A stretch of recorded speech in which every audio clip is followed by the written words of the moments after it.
오늘의 주요 뉴스입니다. 북상하는 제6호 태풍 카눈의 진로가 매우 유동적으로 변하면서 한반도에 영향을 미칠 가능성도 나왔습니다. 기상청은 태풍 카눈이 오는 3일 상하이 부근 동중국해까지 북상한 뒤 이후 진로가 유동적인데 한반도 부근까지 접근할 수 있다고 전망했습니다. 올여름이 아직 끝나지 않았지만 폭우로 인한 인명피해가 최근 12년 사이 가장 많이 발생했습니다. 특히 산사태 피해도 계속되고 있는데 산사태의 현황과 발생 원인, 대책까지 전문가와 함께 심층 진단해보겠습니다.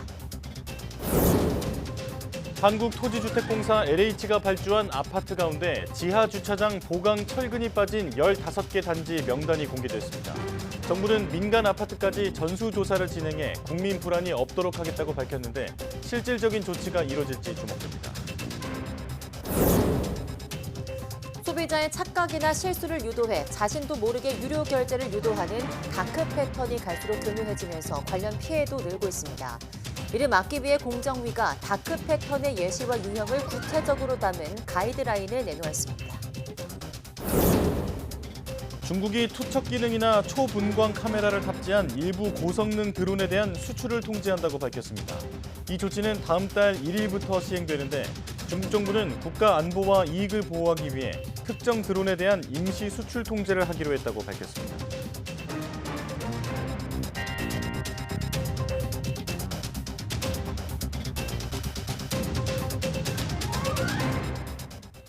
여러분 안녕하십니까? 사이언스 투데이 시작합니다. 북상하는 제6호 태풍 카눈의 진로가 매우 유동적으로 변하면서 한반도 영향 가능성도 있다는 전망이 나왔습니다. 기상청은 1일 오전 수시 브리핑에서 태풍 카눈이 일본 오키나와 부근 해상을 지나 3일 상하이 부근 동중국해까지 북상하겠다고 밝혔습니다. 하지만 이후 정체하며 동쪽으로 방향을 틀어 주말쯤 느리게 북동진할 것으로 보입니다. 이후 전망은 무척 유동적이지만 한반도 부근까지 북상할 가능성도 있다고 기상청은 전망했습니다. 기상청은 태풍 진로가 앞으로의 중위도 기압계 상황에 따라 변화가 심할 것으로 보인다며 한반도 영향 가능성이 커질 경우 신속하게 정보를 전달하겠다고 덧붙였습니다. 장마가 지나가고 이제는 한여름 무더위가 찾아왔습니다. 장마철 습기가 미쳐다 빠지기도 전에 열기가 차오르면서 창문도 제대로 없는 쪽방촌 주민들의 고된 여름나기도 본격화됐습니다. 김태원 기자가 이들 목소리를 들어봤습니다. 폭염특보가 내려진 날, 창문도 없는 쪽방에서 러닝셔츠만 입고 선풍기 바람에 몸을 맡깁니다. 찬물을 들이켜보지만 그때뿐 밤낮 없는 무더위에 며칠째 잠을 설쳐 피로도 쌓여갑니다. 습기도 많고 감기도 안 뜨고 바람도 안 되니까 밑바닥에 제가 돗자리 깔고 살까 지금 그것까지 고민을 하고 있습니다. 너무 더워서. 이곳 건물엔 쪽방 주민 7세대가 모여 사는데요. 1층엔 에어컨을 둘 공간이 마땅치 않아 건물 2층에만 한 대가 놓여 있는데 아래까진 바람이 잘 내려오지 않는다고 합니다. 장맛비가 몰고 온 습기가 채 가시지도 않았는데 열기까지 더해지면서 방에 들어서면 숨쉬기도 힘들 정도라고 주민들은 푸념합니다. 여름에는 덥고 좀 숨이 찰 경우도 있어요. 일부러 내가 땄어요. 저거를. 이제 바람 문 열어놔도 저는 닫으면 되고. 다른 쪽방촌의 상황도 마찬가지입니다. 집 안보다 밖이 더 시원해서 인근 공원 나무 그늘에 3355 모여 더위를 피합니다.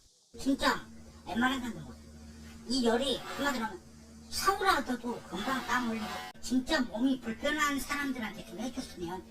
환기와 단열이 제대로 되지 않아 폭염에 특히 취약한 쪽방촌. 서울시도 대책 마련에 나섰습니다. 물안개를 뿌려 열기를 앗아가는 쿨링포그 설비를 골목에 설치하고 인근 목욕탕은 무료로 몸을 씻고 시원하게 잘 수 있는 밤더위 대피소로 바꿨습니다. 또 시내 쪽방촌 주민 2,400여 명을 대상으로 에어컨 200여 대도 새로 들여놓았습니다. 그러나 동자동 등 일부 쪽방촌에선 낡은 건물이 설비 무게를 버티지 못하거나 건물주가 동의하지 않아 에어컨 설치가 더뎌지는 등 한계도 있습니다. 이런 가운데 불볕 더위는 8월 내내 이어질 것으로 예보돼 쪽방 주민들의 시름도 점점 깊어지고 있습니다. YTN 김태원입니다. 가까운 일본도 40도에 육박하는 무더위가 이어지면서 더위에 취약한 노인들이 사망하는 사례가 잇따르고 있습니다. 한편 오키나와 지역에는 대형 태풍이 접근하고 있어 기상 피해로 인한 시름이 커지고 있습니다. 도쿄에서 김세호 특파원이 보도합니다. 도쿄 도심은 오전 11시를 지나면서 이미 35.5도를 넘어섰습니다. 사이타마현은 오후 들어 39도를 기록하는 등 일본 대부분 지역이 연일 35도 이상 40도에 육박했습니다. この暑さはもうずっと続いてますでしょ。夜寝らんない。普通の公園には行かなくなりましたね。もう水のある公園ばっかりになりましたね。 불볕더위가 이어지면서 열사병으로 추정되는 사망 사고도 잇따랐습니다. 지난달 29일 도쿄에서는 90대 남편과 80대 부인이, 이튿날 30일에는 70대 노부부가 숨졌는데 당시 모두 에어컨이 꺼져 있었습니다. 일본에서는 한 해 평균 1000명 이상이 열사병으로 숨지는 것으로 나타났습니다. 1000人が亡くなったと想像してみると、これは大災害に匹敵するような事態。65歳以上の死亡者数が8割を超えています。 이 같은 살인적인 무더위에 대처할 여러 기술이 적용된 상품들도 눈길을 끌고 있습니다. 바람을 불어넣을 수 있는 팬이 장착된 옷, 수냉식 조끼 등 다양한 아이디어가 등장했습니다. そもそも熱中症にまずならない、なる前の段階で抑えるっていうような技術をもっと世に普及してほしいとも思っておりますし、あとはですね、その働いている現場だけではなくて、普段の生活から対策ができるようになるともっといいなと。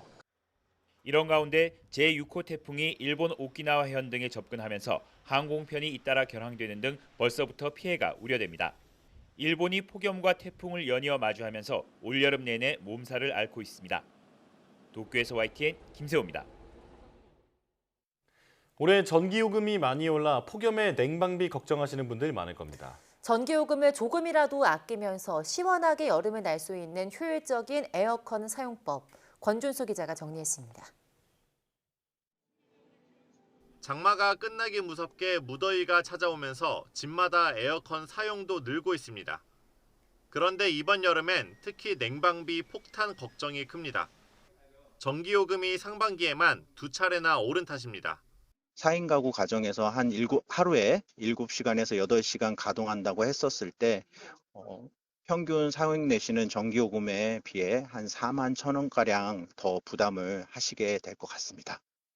전기요금 지출을 최소화하면서 여름을 시원하게 날 에어컨 사용법에 어느 때보다 관심이 커지는 가운데 가장 먼저 해야 할 일은 에어컨 종류를 정확히 파악하는 겁니다.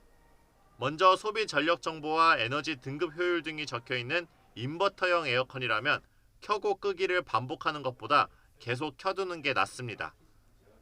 희망 온도에 이르면 실외기가 절전 운전을 해서 전기를 덜 사용하기 때문입니다. 에어컨을 처음에 가동하실 때는 가급적 18도 그리고 강풍이나 터보풍을 이용을 해서 동작을 시키게 되면은 실내 온도가 좀 더 빨리 냉각이 되고 온도가 적정 수준으로 올라갔을 경우에는 온도를 26도에서 28도 정도로 설정해 놓은 뒤에 반대로 10년 이상 된 구형이거나 소비 전력 정보 등이 표시되어 있지 않은 정속형 에어컨은 집이 시원해지면 끄는 게 좋습니다.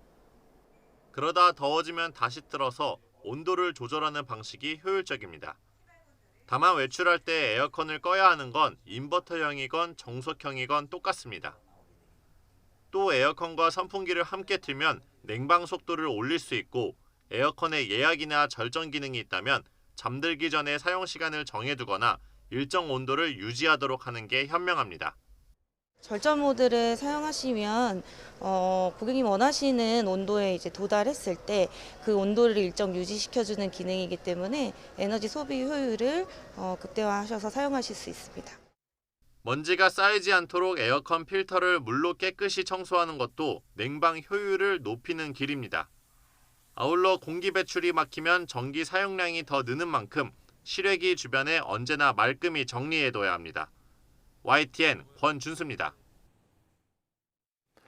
청계천의 물고기 집단 폐사와 관련해 서울시가 집중호우에 따른 오수 유입 때문으로 추정된다면서 정확한 원인을 조사하기로 했습니다. 서울시설공단은 지난달 31일 오후 5시 50분쯤 청계천 황학교 인근에서 물고기 수백 마리가 폐사한 채 발견됐다고 밝혔습니다.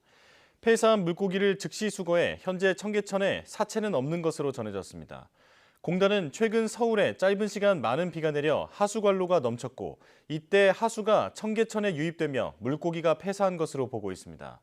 공단 관계자는 외부 기관에 의뢰해 정확한 원인 조사에 나설 예정이라고 말했습니다. 코로나19의 감염병 등급 하향 조정의 근거가 되는 법률이 공포됐습니다. 정부는 국무회의를 열고 4급 감염병에 질병청장이 지정하는 감염병을 포함하는 내용의 개정된 감염병 예방 및 관리에 관한 법률을 공포했습니다.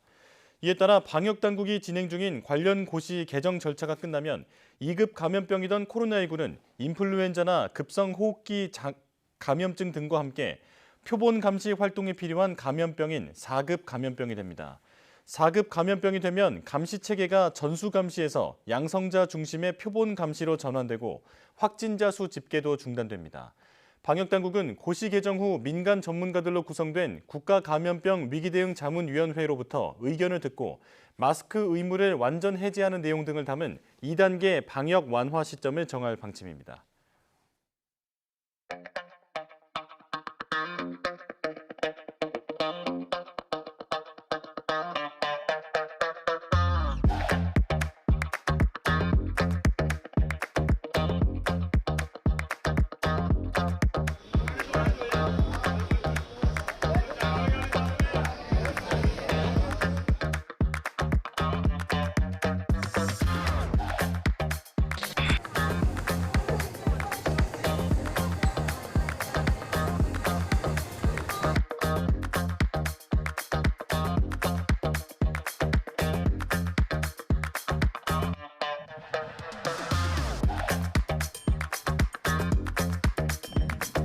The era of global warming has ended.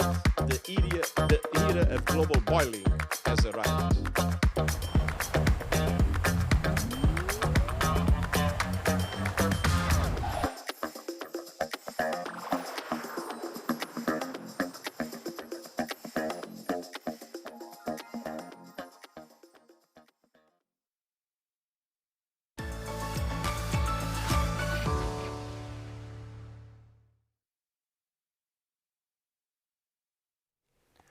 (7월 13일부터 17일까지) 전국을 강타한 폭우로 인해 2011년 이후 12년 만에 가장 많은 사망 실종자가 발생했습니다.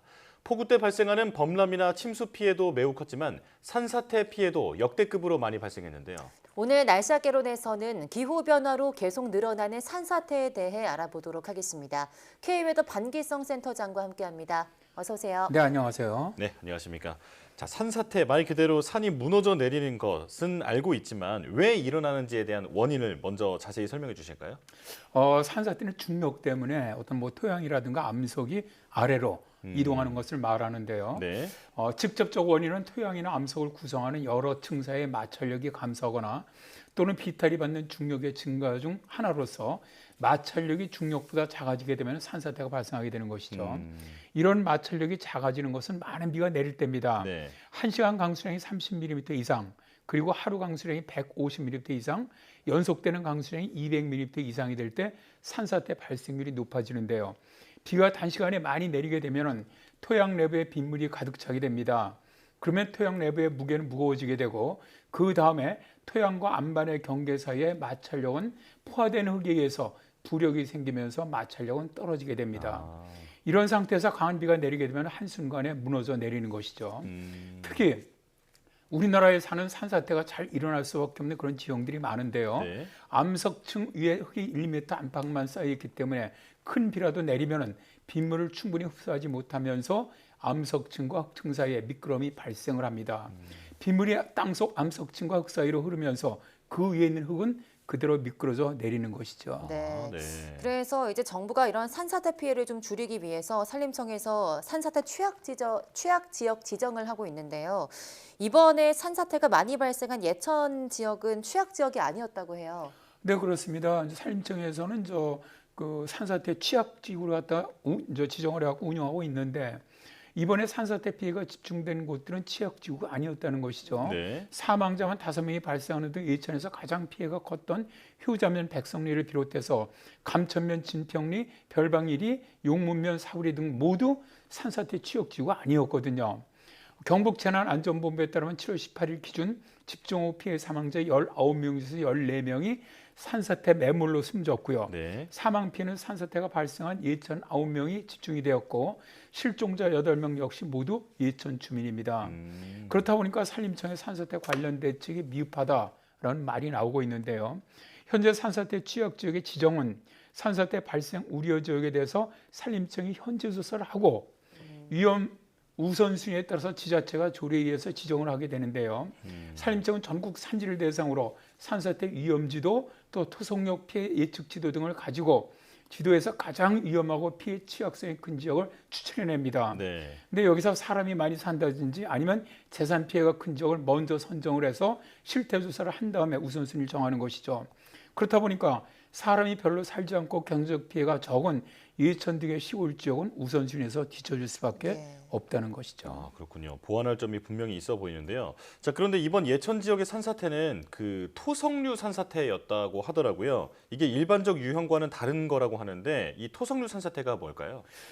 토성류 산사태는 비가 집중적으로 쏟아져 내릴 때 발생하는 그런 산사태인데요. 비가 집중적으로 내리게 되면 비가 산에 스며들질 못하고 빗물이 계곡을 형성을 하면서 흙이나 바위와 함께 아주 매우 빠른 속도로 흘러내리는 그런 형태입니다.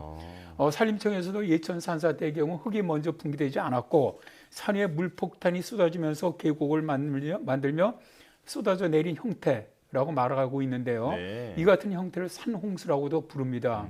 2011년에 서울 서초구에서 발생했던 우면산 산사태 역시 토성류 산사태였죠. 전문가들은 토성류 산사태는 장마가 장기화하거나 집중호우가 잦아든 기후변화로 인해서 앞으로 더욱 자주 발생할 것이라고 경고하고 있는데요. 네.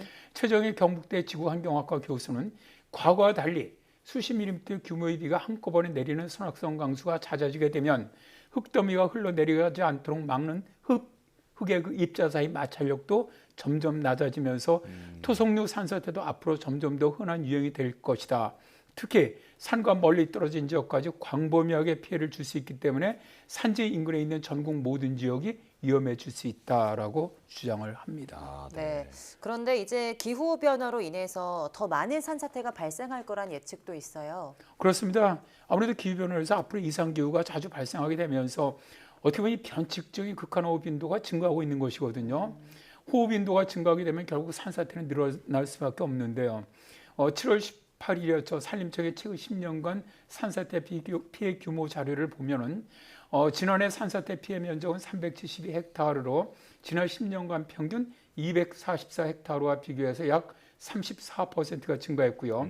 피해 복구비 역시 749억 원을 나타내면서 10년 평균 583억 원보다 28%가 늘어났습니다. 네. 그러니까 이제 평균적으로도 계속 늘어나고 있지만 장마 일수가 길어서 더 많은 비가 내리는 해에는 피해가 기하급수적으로 늘어나게 되는데요.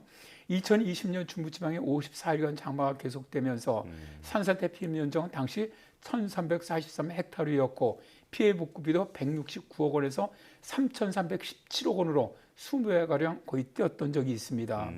서울연구원은 2030년에 수도권의 극한호우가 20% 이상 더욱 발생을 하면서 산사태 발생 확률이 최대 5배 높아질 것이라면서 이제는 서울 등 대도시도 안전하지 않다라고 분석을 하는데요. 우리나라는 전체 국토에서 산림이 차지하는 비중이 63%에 이르고 지형 특성상 생활권에 인접해 있는 산지 사면이 많은데요. 서울이라든가 부산 등 대도시도 예외가 아니라는 것이죠. 예. 특히 인위적 개발이 이루어지는 곳은 매우 위험한 상황이라고 합니다. 그렇군요.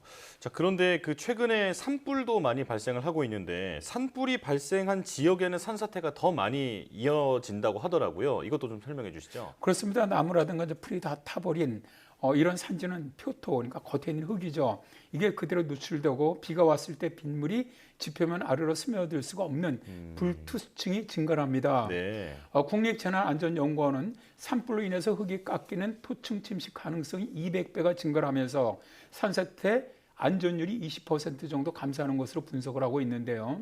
미국 지질조사국이 발표한 조사 자료에 따르면 산불이 일어난 지역은 다른 지역에 비해서 산사태가 일어날 확률이 80%까지 올라간다고 합니다. 네. 이들은 산불로 수목이 불탔기 때문에 산사태가 잘 발생하는 것이 아니라 토양의 성질을 바꾸기 때문이라고 말하는데요. 부산대학교 손문 교수는 산불이 나면 지표면 흙이 열기에 의해서 구워져서 표면 아래 흙과 분리가 된다. 이때 비가 많이 오면 물이 안쪽까지 스며들지 못하고 중력에 의해서 산사태가 발생할 위험이 높아진다라고 말합니다. 대한지질공학회에서는 큰 산불이 발생한 강원도 양양 지역을 조사하는 결과 평균 20cm 깊이까지 토질이 바뀌면서 산불 피해 지역의 산사태 가능성이 높다라고 경고를 했습니다. 또 이기환 등의 연구에서는 산불 피해 지역에서 산사태 위험은 산불로부터 5년 이내 산화된 사면이 지피 식물로 덮이면서 서서히 감소하게 되지만 그 이후에도 10년까지는 다른 지역에 비해서 상대적으로 산사태 발생 위험이 높다라고 주장을 합니다. 그렇군요. 네, 최근 산불도 굉장히 많이 발생하고 앞서 말씀하신 것처럼 극한호도 앞으로 더 많이 늘어날 거로 예상이 되면서 앞으로 산사태도 더 자주 그리고 굉장히 강하게 발생하지 않을까 싶은데요. 이에 대한 대책이 있을까요? 일단 뭐 산림청에서는 산사태 피해를 갖다 줄이기 위한 그런 대책이 있는데 그 대책에는 사방 구조물 대책과 비구조물 대책이 있습니다. 구조물 대책은 사방댐과 같은 구조물을 설치를 해서 산사태가 직접 발생하는 것을 막는 것이고요. 비구조물 대책은 산사태가 발생할 것이라는 정보를 취약 지역에 사는 사람들에게 전파를 해서 산사태가 일어나기 전에 피난을 시키는 겁니다. 그런데 현실적으로 사방 구조물 대책도 미흡하고 사전에 산사태 정보를 취약 지역 주민에게 전파한다는 것도 미흡하죠. 산사태를 막기 위한 예산이 줄어들고 있는 것도 문제인데요. 예를 들어서 서울 같은 경우 산사태 예방 사업 예산액이 2016년 258억 원에서 2020년 108억 원으로 절반 이상 줄어들었습니다. 그렇다 보니까 산사태 예방 시설인 사방댐 역시 전국 산사태 취약 지역인 27,948곳 중에서 13,867곳만 설치되어 있는 그런 실정이죠. 그리고 산사태 취약지구 지정도 문제점이 있는데요. 현재는 산에 도로 등 인위적 공사가 이루어진 경우에는 취약지역에서 제외를 하고요. 또 논반 역시 취약지역으로 지정하지 않고 있습니다. 그런데 인위적으로 산을 건드리면 산사태 위험성이 더욱 커지는데도 불구하고 취약지역에서 제외된다는 것은 문제가 매우 큰 것이라고 보고요. 따라서 첫 번째, 앞으로 산사태 예방 예산을 좀 늘려야 한다고 보고요. 두 번째, 정확한 취약지역을 지정을 한 다음에 사물 인터넷 기술 기반의 산사태 무인 원격 감시 시스템을 설치하는 지역을 좀 더 늘려 나가야 한다고 보고요.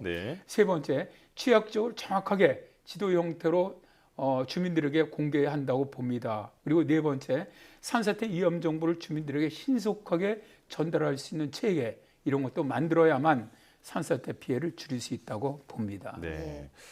달라진 기후 환경에 맞게 재난 대응 시스템도 보완이 필요하겠습니다. K웨더 반기성 센터장과 함께했습니다. 고맙습니다. 네, 감사합니다.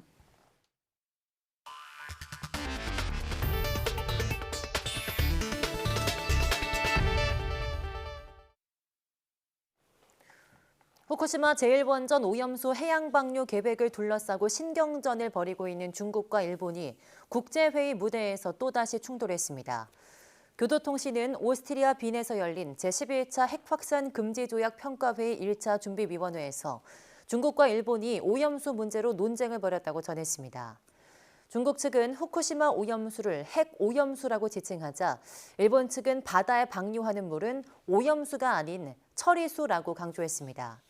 또 중국 측이 오염수 방류 계획 강행을 중단해야 한다고 요구하자 일본 측은 IAEA의 최종 보고서가 오염수 방류 계획에 대해 인체와 환경에 미치는 영향이 무시할 수준이라는 결론을 내렸다고 반박했습니다. 일본 정부 내에서 후쿠시마 제1원전 오염수 해양 방류를 오늘 18일 한미일 정상회의 이후에 해야 한다는 의견이 나오고 있다고 요미우리 신문이 보도했습니다. 요미우리 신문은 오염수 해양 방류를 사실상 용인하는 윤석열 대통령의 입장을 존중하자며 이 같은 의견이 대두하고 있다고 전했습니다. 이와 관련해 외무성의 고위 당국자는 한국 야당이 오염수 방류 문제로 윤석열 정부에 타격을 가하려 한다며 윤 대통령의 체면을 가능한 지켜줘야 하는 것이 도리라고 말했습니다. 일본 언론들은 기시다 총리의 외교 일정 등을 고려할 때 방류 개시 시점은 8월 말쯤이 될 거란 관측을 내놓고 있습니다. 유럽연합 EU에 이어서 스위스도 2011년 후쿠시마 제1원전 폭발 사고 이후 시행해온 일본산 식품에 대한 수입 규제를 오는 15일부터 철폐한다고 요미우리 신문이 전했습니다. 요미우리는 안드레아스 바움 주일 스위스 대사가 우치보리 마사오 후쿠시마현 지사를 만나 이 같은 뜻을 전했다고 보도했습니다. 앞서 EU는 기시다 후미오 일본 총리가 유럽을 방문한 지난달 13일 일본산 식품의 수입 규제를 없애겠다고 발표했습니다. 스위스가 일본산 식품에 대한 수입 규제를 철폐하면 규제를 유지하는 나라는 중국과 한국 등 10개 국가 지역으로 줄어든다고 요미우리는 전했습니다. 한국토지주택공사 LH가 발주를 낸 아파트 가운데 지하주차장 보강 철근이 빠진 전국 15개 단지 명단이 공개됐습니다. 국토교통부는 무량판 구조로 설계된 민간 아파트에 대해서도 전수조사를 진행해서 국민 불안이 없도록 보강 조치를 진행하겠다고 밝혔습니다. 윤혜리 기자입니다. 오는 10월 말 500여 가구가 입주할 예정인 인천 서구에 있는 아파트 단지입니다. 지난 4월 붕괴 사고가 발생한 인천 검단 아파트 지하주차장과 같은 무량판 구조로 시공됐습니다. 국토부와 LH 조사 결과 이 아파트 지하주차장 기둥 109개 가운데 37개에서 보강 철근이 빠진 사실이 확인됐습니다. 이처럼 무량판 구조로 설계된 지하주차장 기둥에 보강 철근이 빠진 전국 아파트 단지 15곳 명단이 공개됐습니다. 파주, 운정 등 입주가 이미 끝났거나 현재 입주 중인 단지는 9곳으로 조사됐습니다. 아직 공사 중인 단지는 6곳인데 이 가운데 설계 오류로 기둥 154개 전체에서 보강 철근이 빠진 사례도 적발됐습니다. 발주처인 LH는 7개 단지에 대해 긴급 보강 공사를 진행했고 나머지 8개 단지도 보강 조치를 진행할 예정이라고 밝혔습니다. 다만 이번에 적발된 아파트들은 지하주차장 상부에 건물이 없어 주거 안전이 우려되는 상황은 아니라고 설명했습니다. 하지만 국민 불안이 커지자 윤석열 대통령은 아파트 지하주차장 전수조사를 지시했습니다. 윤석열 대통령은 오늘 수석 비서관 회의에서 아파트 지하주차장 부실 공사에 대해 전수조사하고 즉시 안전조치에 만전을 기하라고 지시했습니다. 국토부는 부실 시공 책임을 묻기 위해 발주처인 LH를 포함해 설계와 감리 책임자들에 대한 고발 조치를 단행하겠다고 밝혔습니다. 비용이 얼마가 들더라도 국민 안전을 최우선으로 해서 철저한 조치를 취하고 책임을 물어야 되는 모든 관계자들에 대해서는 수사 고발과 법적인 모든 책임과 인사 조치를 물어나갈 것임을 밝힙니다. 정부는 무량판 구조로 설계된 민간 아파트 300여 곳에 대해서도 전수조사를 진행해 안전 점검 결과를 발표할 계획입니다. YTN 윤혜리입니다. 일정 기간 공짜라서 가입한 인터넷 회원 결제가 자신도 모르게 유료로 바뀌고 계약을 해지하려 했더니 너무 복잡해서 고생한 경험이 있을 텐데요. 정부가 사업자들에게 법적 규제 전에 빨리 잘못된 상술을 바로잡으라며 온라인 눈속임 상술, 다크 패턴 자율 관리 가이드라인을 내놓았습니다. 이승은 기자입니다. 지난 6월 미국 연방거래위원회 FTC는 세계 최대 전자상거래 업체인 아마존에 대해 연방거래법과 온라인 신뢰회복법 위반 혐의로 소송을 제기했습니다. 유료 회원제인 아마존 프라임과 관련해 가입은 쉬운 반면에 탈퇴는 매우 어렵게 해놨다는 것이 이유입니다. 이처럼 소비자의 비합리적 지출이나 착각, 실수를 유도하도록 설계된 온라인 사용 환경, 다크 패턴은 갈수록 교묘해지고 있습니다. 멤버십 결제 안내창입니다. 결제 동의를 구하면서 멤버십 업그레이드 동의를 섞어 나서 교묘하게 업그레이드를 유도하고 있습니다. 마케팅 메시지를 받고 싶지 않다는 문구 옆에 X 표시를 해놨습니다. 헷갈려서 X를 클릭하면 마케팅 메시지를 받는 것으로 설정됩니다. 공정거래위원회가 자율관리하라며 이처럼 다크 패턴의 예시와 유형을 구체적으로 적시했습니다. 소비자도 모르게 온라인 계약이 갱신되거나 대금이 증액되는 이른바 숨은갱신 등의 유형은 현재 규제 가능한 법령이 없는 사각지대에 있습니다.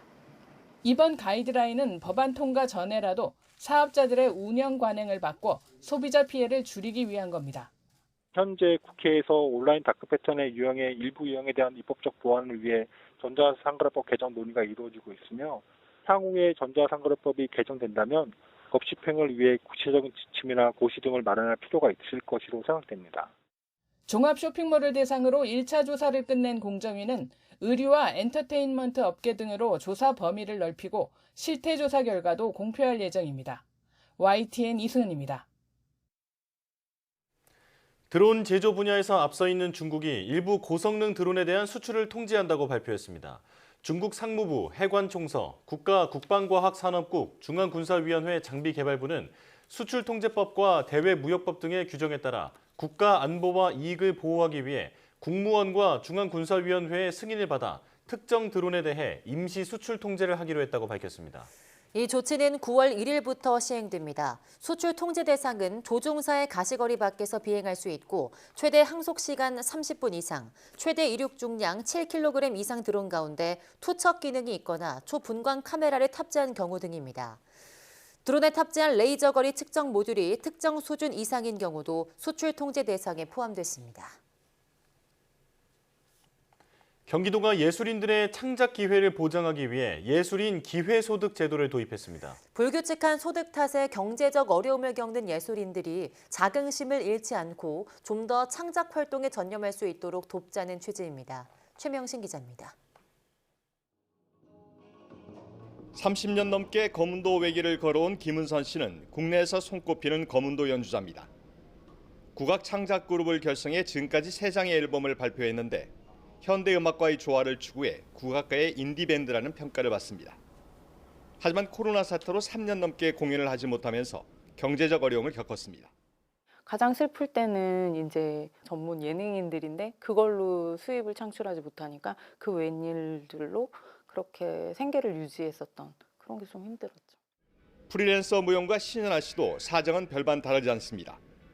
공연 수입만으로는 생계 유지가 어려워 물류창고나 반찬 가게에서 아르바이트를 하고 있는데 예술에 대한 열정으로 버티고 있습니다. 공연 문화 그리고 예술 문화 이런 것들 많이 접하면서 그런 시야들이 많이 깨질 수가 있거든요. 넓혀질 수가 있는데 그래서 굉장히 필요하구나. 예술에 대한 사회적 가치를 보상해주기 위해 경기도가 도입한 예술인 기회소득이 첫 지급을 시작했습니다. 도내 27개 시군 9천여 명이 대상입니다. 1인당 75만 원씩 2차례에 걸쳐 1년에 150만 원이 지급될 예정입니다.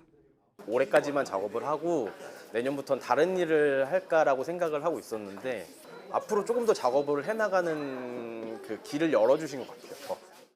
더 어려운 사람도 많은데 왜 예술인들 먼저인가라는 지적엔 잠재적인 문화 콘텐츠의 힘을 키우기 위한 투자라고 설명합니다. 충분히 또 창의적인 예술 활동을 하시게 되고 또 그 결과로 나오는 사회적 가치를 우리 도민 여러분들이 함께 향유하는 아주 좋은 기회가 될 것 같습니다. 경기도는 예술인 기회소득으로 역동적인 예술 생태계가 조성돼 도민의 문화적인 삶의 질을 높이는 역할을 할 것으로 기대하고 있습니다. YTN 최명신입니다. 정부는 저작권을 침해하는 불법 유통을 근절하기 위해 탐지부터 차단까지 관련 부처의 역량을 총동원해 신속하고 엄정하게 대응하기로 했습니다.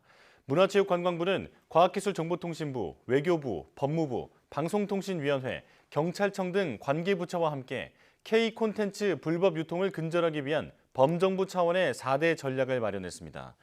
우선 검색어 등 키워드를 통해 불법 사이트를 자동 탐지할 수 있는 분석 시스템을 개발하고 모니터링 대상 플랫폼도 확대할 계획입니다. 또 피해 규모가 커 단속이 시급한 불법 사이트를 중점 관리 사이트로 정해 집중 수사하고 특정 장르나 매체에서 대량 불법 복제물 유출 등이 발생할 경우 집중 단속 기간을 운영하기로 했습니다.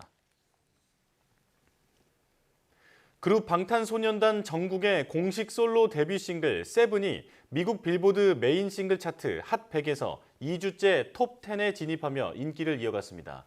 빌보드는 현지 시간으로 지난달 31일 공식 SNS를 통해 정국의 세븐이 이번 주 핫 100 9위를 기록했다고 밝혔습니다. 세븐은 지난주에는 빌보드 진입과 동시에 1위를 차지했습니다. 세븐은 또 빌보드 글로벌 200과 미국을 제외한 글로벌 차트에서는 2주 연속 1위를 기록했습니다. 세븐은 사랑하는 사람과 일주일 내내 함께하고 싶다는 열정을 담은 청량한 느낌의 서머송입니다. 전 세계 고층 건물에 올라 인증샷을 남기던 프랑스의 30대 인플루언서가 홍콩의 고층 건물 68층에서 추락해 숨졌습니다. 프랑스인 30살 레미 루시디는 지난달 27일 홍콩의 한 고층 건물을 등반하다가 떨어져 현장에서 숨졌다고 홍콩 사우스차이나 모닝포스트 등 외신이 밝혔습니다. 루시디가 마지막으로 목격된 곳은 당일 오후 7시 반쯤 건물 68층의 펜트하우스로 건물을 오르다 68층 창밖에서 움직이지 못해 창문을 두드린 것으로 전해졌습니다. 루시디는 당일 오후 6시쯤 건물에 도착했고 경비원에게는 40층에 있는 친구를 방문한다며 승강기를 탄 것으로 드러났습니다. 루시디는 2015년부터 자신의 인스타그램에 세계 각국의 유명 고층 빌딩을 오르는 모습을 올려 눈길을 끈 인플루언서입니다.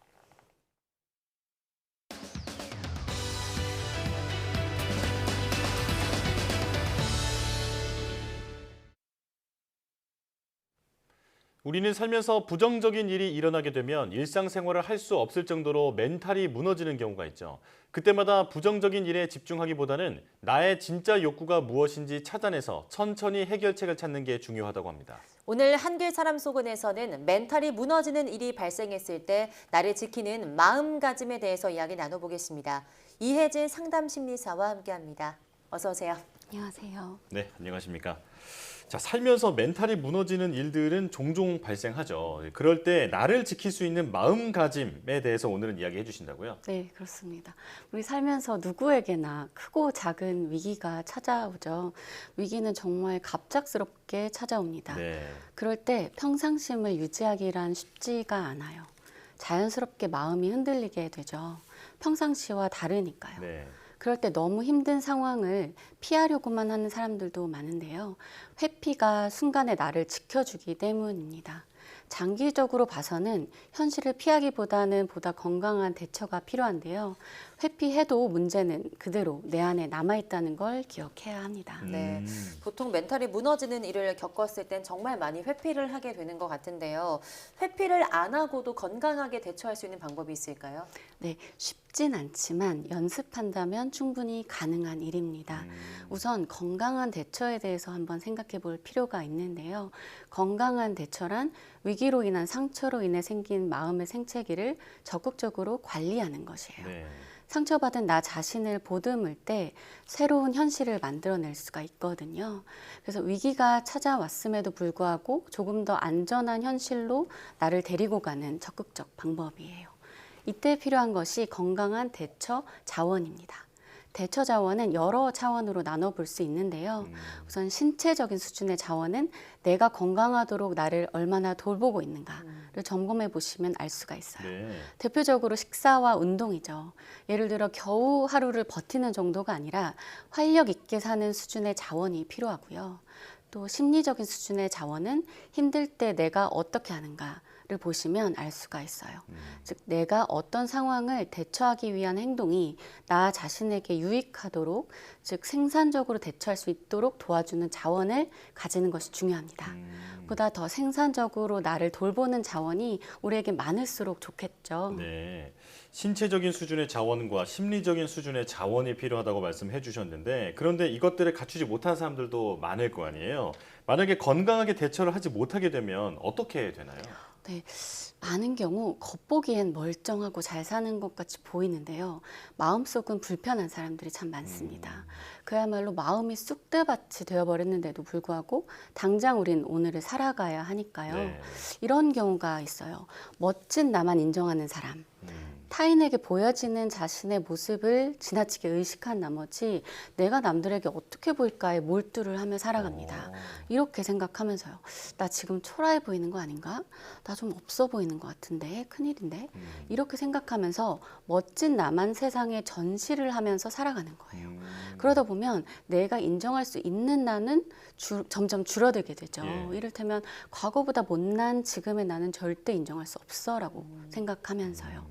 그렇게 현실의 나를 부정하고 외면하게 되면서 마음은 점점 더 쑥대밭이 되어갑니다. 네, 이거랑 또 다른 예시로 나의 힘듦이 방치되는 경우도 있다고요? 네, 그렇습니다. 많은 분들이 힘들 때 힘들다고 얘기하지 못해요. 그래서 이렇게 생각을 합니다. 반드시 혼자 해결해야 돼. 그게 멋지고 바람직한 거야. 이렇게 생각하면서 살아가는데요. 속으로는 또 이렇게 생각을 해요. 힘들어도 절대 티내면 안 돼. 힘든 건 나약한 거니까. 내가 힘든 걸 티내면 더 초라하고 볼품 없어 보일 거야. 이렇게 힘든 순간에 내 마음을 돌보기보다는 남들에게 보여질 내 모습에 집중을 함으로써 나의 힘듦이 방치됩니다. 나의 힘듦에 비생산적으로 대처를 하면서 심리적으로는 점점 더 약해지겠죠. 예, 멋진 나만 인정하는 사람이라는 말씀을 하시니까 무슨 마음인지 잘 이해가 되는 것 같은데, 그런데 이제 나의 마음을 제대로 돌보지 않고 방치를 하게 되면 결국에는 어떤 일까지 벌어질 수 있을까요? 네, 이렇게 내 마음을 방치하게 되면 다음과 같은 일들이 벌어져요. 네. 첫째, 현실의 자기와 세상에 보여지는 자기의 모습 간의 간격이 점점 벌어집니다. 둘 간의 차이가 커지는 거죠. 네. 둘째, 현실의 자기는 점점 뒷전이 되고 무관심해지면서 자기를 점점 더 챙기기 어려워지고 그것이 또 습관이 되어갑니다. 셋째, 보이는 자기에 큰 관심을 가지면서 살아가는데요. 멋진 사람이어야 해, 좋은 사람이어야 돼 등과 같이 수많은 당위에 지배당하면서 살아가요. 그리고 넷째, 어느 순간 난 누구지? 이렇게 혼란스럽고 자괴감에 빠지기도 합니다. 현실의 자기와 세상에 보여지는 자기가 서로 만나지 못한 채 분열이 되기도 하고요. 다섯째, 혼자 있을 때는 공허감이 밀려옵니다. 외롭기도 하고요. 예.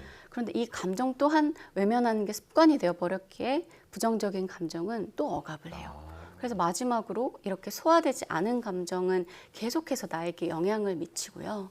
또 다른 부정적인 감정이 생겨나고 또 몸도 아플 수 있습니다. 예. 이 모든 게 내 마음을 방치하는 삶이 습관이 될 때 나타날 수 있는 현상이에요. 네. 그렇다면 지금 내 마음이 약해진 상태인지 스스로 알 수 있는 방법이 있을까요? 네, 혼자서도 한번 체크를 해보시면서 내 마음이 지금 좀 약해졌나? 내가 혹시 내 마음을 방치한 건 아닐까? 한번 점검해 보시면 좋겠어요. 네. 1번, 나는 가치가 없어 라는 생각이 빈번하게 든다. 두 번째, 내가 뭘 원하는지 모르겠다. 왜 사는지 모르겠다. 4번, 잘못된 건 다 내 탓 같다. 다섯 번째는 별 나쁜 일이 없는 것 같은데 자꾸 짜증나고 피곤하다. 여섯 번째는 혼자 있을 때 공허한 텅 빈 느낌이 든다. 일곱 번째는 나 자신에게 소홀하다. 여덟 번째, 괜히 불특정 사람에게 짜증이나 화를 낸다. 이렇게 생각과 감정, 행동은 서로 연결되어 있기 때문에 이렇게 생각, 감정, 행동에 대해서 각각 점검을 해보시면서 혹시 내 마음이 지금 약해지지 않았나? 한번 그 상태를 민감하게 돌볼 수 있으면 좋겠어요. 여기서 중요한 건 몇 개가 해당되는지가 아니라 단 하나가 해당되더라도 잠시 멈춰서 내가 어떤지 내 상태를 한번 살펴보시면 도움이 됩니다. 예. 자, 잠깐 멈춰서 내 마음을 좀 살펴볼 수 있으면 좋을 텐데 이제 워낙 경쟁이 치열한 사회다 보니까 지금 오늘 설명해 주시는 그런 멘붕을 겪는 분들이 많아지는 것 같은데요. 자, 그렇다면 약해진 내 마음을 어떻게 하면 다시 편안하게 만들 수 있을까요? 네, 우선은 내 마음이 약해졌다, 힘들다 하는 내 안에 그 메시지를 있는 그대로 잠깐이라도 들어보세요. 그래서 내가 힘들다고 말하고 있는 것이고 스트레스는 매우 주관적인 것이라서 내가 힘들다면 힘든 거예요. 네. 그것이 또 자기 공감이고요. 그리고는 나를 둘러싼 환경을 한번 보세요. 내가 힘들다면 나를 둘러싸고 있는 환경이 지금 그다지 친절하지 않을 수 있어요. 예. 나에게 적대적이라고 나 스스로가 생각할 만한 근거가 분명 있을 거예요. 그 중에서 내가 제거할 수 있는 부분은 한번 찾아보고 나를 위해 제거도 해보고요. 근데 많은 경우 내가 통제하지 못하는 환경적인 요소로 힘든 경우가 많기 때문에 네. 갑자기 발생하는 위기 사건이 대표적으로 통제하지 못하는 요소이기도 하고요. 그럴 땐 또 심리적인 대처 자원의 힘이 필요합니다. 첫째, 회피보다는 진정을 시키고요. 감정적인 차원에서 내 마음속에 힘든 것이나 찜찜한 게 감지될 땐 외면하지 않기로 네. 하면 좋겠고요. 이미 발생한 부정 정서를 진정시키는 거예요. 많은 경우 일시적으로 그 상황을 도망치기 위해서 긍정적인 생각으로 덮어버리기도 하는데 가능하면 내가 조금 더 진정되었을 때 그 불편한 마음을 제대로 보는 연습이 필요합니다. 네. 부정 감정도 내 것이니까요. 그래서 글이 편한 분은 글로 마음을 써보셔도 좋고 말이 편한 분은 또는 안전한 대상에게 말로 꺼내볼 수도 있어요. 두 번째는 문제를 정확히 정의하기입니다. 내가 어떤 점 때문에 힘들었는지 문제를 정확히 정의해봐요. 문제를 외면하는 것이 아니라 실질적 대처의 실마리를 찾는 것이 중요합니다. 갑작스럽게 발생한 사건 속에서도 내가 해결 가능한 문제는 아주 작더라도 존재하거든요. 그것을 어떻게 풀어낼 것인가를 찾아내는 것이 건강하고 생산적인 대처의 핵심입니다. 그래야 내 마음이 한결 더 편안해질 수 있으니까요. 찬찬히 내 마음과 상황을 돌아보는 시간을 가져보면서 문제 해결에 집중을 해봅니다. 이때도 혼자 하기 힘들 땐 심리상담에서 함께 할 수 있고요. 그리고 세 번째는 감정 이면의 욕구에 집중하는 것이에요. 힘든 감정에 빠지지 않고 감정 이면에 있는 욕구에 집중을 해봅니다. 예를 들어 갑자기 어떤 위기가 찾아왔어요. 그때 나는 두려울 겁니다. 그런데 그 두려운 감정에만 빠져 있는 게 아니라 일단 두렵구나. 그런데 그 이면에는 내가 어떤 걸 원할까? 많은 경우 위기 상황에서는 안전의 욕구가 건드려졌겠죠. 그래서 내가 안전하고 싶은데 그 안정감이 뒤흔들려서 두렵구나. 이렇게 잠시라도 내 욕구를 짚어주면 내 두려운 감정이 한결 더 차분해져요. 단지 두려워에 머물다가는 감정의 파도에 휩쓸려 버릴 수 있기 때문에 그 이면의 욕구, 나는 안정감을 원해에 집중을 하고, 그렇다면 어떻게 하면 조금 더 안전해질 수 있을까? 이렇게 실질적인 대책에 몰입을 하면서 점점 더 편안해질 수 있는 프로세스입니다. 예, 지금 마음이 편안하지 못하는 분들이 어떻게 하면 편안해질 수 있는지 설명을 자세히 해주셨는데요. 마지막으로 당장 어떤 것부터 시작해보면 좋을까요? 네, 멘탈이 무너졌을 때에도 일단 나를 지킬 수 있다는 말씀을 드리고 싶어요. 평소에 내 마음을 돌볼 수 있는 대처 자원이 있다면 충분히 가능한 일이라고요. 그래서 평상시에, 지금 같은 평상시에 틈틈이 내 마음을 관찰해 보시면서 간단한 것부터 시작을 하는 거예요. 가령 오늘 지금 내 컨디션은 어떻지? 이런 질문도 나를 관찰하는 그 질문이거든요. 그래서 몸이나 마음의 컨디션을 틈틈이 체크를 해보시면서 내가 괜찮은지, 괜찮지 않다면 무엇을 나에게 주면 내가 조금 더 괜찮아질지를 한번 머물러서 생각해보는 것 자체가 내 마음을 평소에 돌보는 마음의 습관이라는 점을 전해드리고 싶습니다. 자, 자기 공감이라는 말씀을 해주셨잖아요. 내가 처한 현실을 당당히 마주하고 내 마음을 돌보려는 적극적인 노력이 필요해 보입니다. 이혜진 상담심리사 함께했습니다. 고맙습니다. 감사합니다.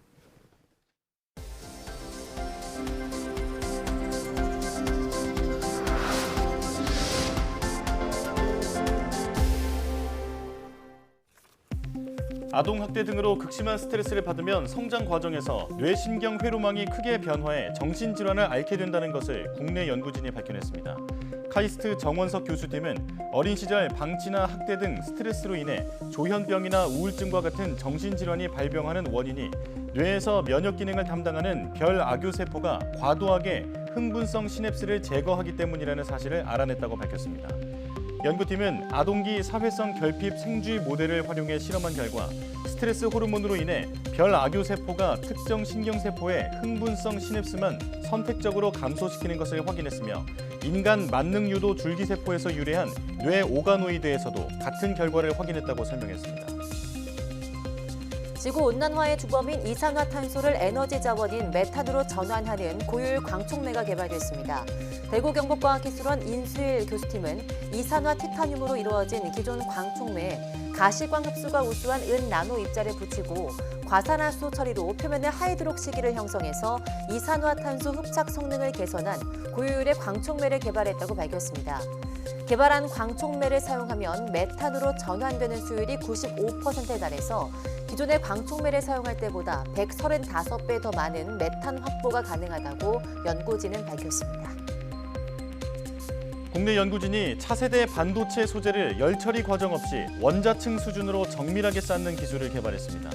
울산과학기술원 선준기 교수팀은 단일 원소 원자층 반도체인 텔레륨에 차세대 방막 공정법인 원자층 증착법을 적용해 열처리 공정 없이도 50도의 저온에서 고품질의 방막을 만드는 데 성공했다고 밝혔습니다. 연구팀은 텔레륨 방막을 4인치 웨이퍼 전체에 적용한 결과 개발한 방막은 나노미터 이하의 두께 조절과 균일한 증착이 가능했으며 고집적화를 위한 수직형 3차원 구조체에도 증착할 수 있음을 확인했습니다. 국내 연구진이 펜과 잉크를 이용해서 수면 위에서 다양한 움직임이 가능한 로봇 제작 기술을 개발했습니다. 서울대 권성훈 교수팀은 유니스트, 미국 스탠포드대 연구팀과 공동으로 마랑고니 효과를 응용해 수면 위에서 내 외부 조작 없이도 다양한 움직임을 선보일 수 있는 로봇 제작 기술을 개발했다고 밝혔습니다. 마랑고니 효과는 액체의 표면 장력이 일정하지 않을 때 물체가 표면 장력이 낮은 곳에서 높은 곳으로 이동하는 현상으로 소금쟁이가 포식자로부터 도망칠 때 계면 활성제를 분사하며 이동하는 것이 대표적인 예입니다.